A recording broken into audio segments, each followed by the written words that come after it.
ते आंदोलन हा विषय नाही बघा, याच्यात महाराष्ट्राच्या तमाम जनतेच्या मनामध्ये शंका आहे आणि ही जी शंका आहे मी फक्त बोलून दाखवतो. 10 महिन्यानंतर काय होईल हे मला आज सांगता येणार नाही, पण काही पुरावे आम्ही दिलेत, पण काही पुरावे आम्ही आमच्याकडे ठेवलेले आहेत.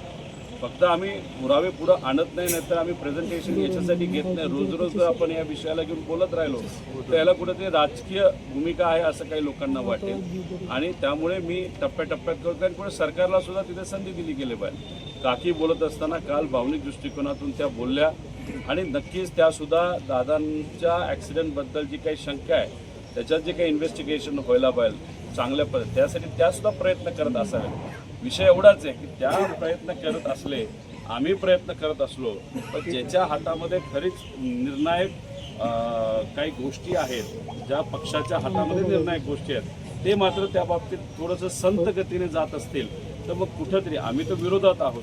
मग सत्तेतले काही लोक आणि विरोधक अजून जर दबाव टाकला तर मग इन्व्हेस्टिगेशन हे पारदर्शक आणि चांगल्या गतीने होईल असं मला तरी वाटतं.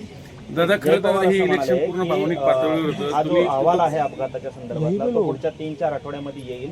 मात्र मी आता असं म्हणू शकत नाही की हा अपघात आहे की घातपात आहे, कारण कुणाचं मी दिशाभूल करू शकणार नाही. जय पवारांना मला सांगायचंय, तुम्ही कितीही आत्मविश्वासाने सांगितलं की पुढच्या 2 आठवड्यामध्ये AIBचा फायनल रिपोर्ट येईल, तर तो अजिबात येणार नाही.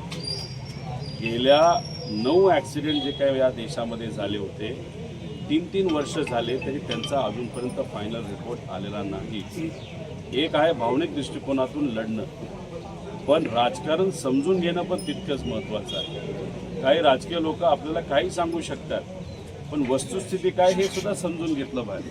त्यामुळे पुढच्या 2 आठवड्यामध्ये जर AIBने रिपोर्ट दिला, फायनल रिपोर्ट जर दिला, तो जो काय ब्लॅक बॉक्स आहे त्याच्याबद्दलचा रिपोर्ट दिला आणि आम्ही जे विचारलेले प्रश्न आहेत त्याचा जर रिपोर्ट दिला, तर मी स्वतः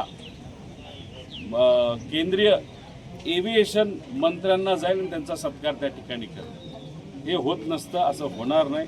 CID आता या बाबतीत काय बोलतं हे सुद्धा त्या ठिकाणी आपल्याला बघावं लागेल. पण द्यायचा म्हणजे पहिला प्रायमरी रिपोर्ट द्यायचा म्हणून त्यांनी इतका फालतू रिपोर्ट दिलेला आहे, त्याच्यात बेसिकच गोष्टी चुकलेल्या आहेत.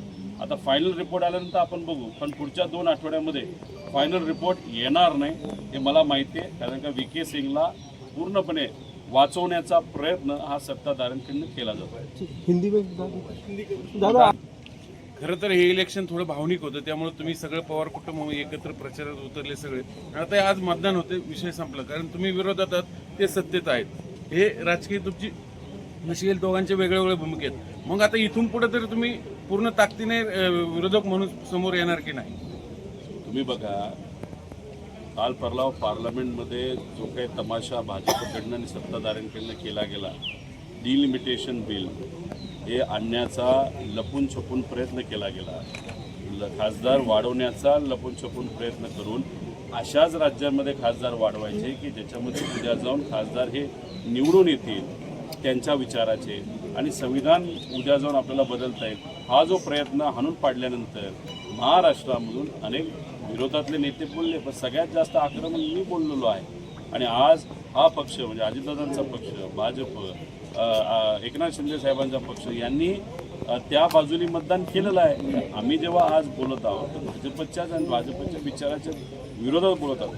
संध्याकाळी 5 नंतर म्हणजे एक तर इथं विरोधात कुणी तिथं नाही आहे. बारामतीकरांची जी भावना होती की या इलेक्शनमध्ये शांततेत आणि सुनेत्रा काकींना अजितदादांच्या कार्याकडे बघून चांगलं मतदान व्हावं, बारामतीकरांची इच्छा ही आमची सुद्धा, कारण आम्ही सुद्धा बारामतीकर आहे. पण संध्याकाळी 5 नंतर उद्यापासून तुम्ही बघाल, जी कुणी व्यक्ती चुकेल, महाराष्ट्राच्या हिताचा निर्णय घेणार नाही, महाराष्ट्राचं नुकसान जर काही लोकांकडनं झालं या पक्षातून तर त्या पक्षातून, त्याचा जर विरोध कुणी पहिला करेल तर तो मी असेल. अगदी सुनेत्रा काकी असेल तरी, कारण ते सत्तेत हे आहे. बघा, सुनेत्रा काकींचा विरोध व्यक्तिशः नाही, पण त्या मंत्री आहेत, त्या या सत्तेत आहेत आणि सत्तेत असताना त्यांच्या पक्षाकडनं त्यांच्या जे काही कॅबिनेट त्यांच्याकडे मंत्रिपद आहे त्या डिपार्टमेंटकडनं चुकीचा निर्णय घेतला तर त्या डिपार्टमेंटला मात्र आणि तिथे असणारे जो कोणी जबाबदार असेल त्या व्यक्तीला आम्ही लोकांच्या हितासाठी राजकीय दृष्टिकोनातून नाही सोडणार.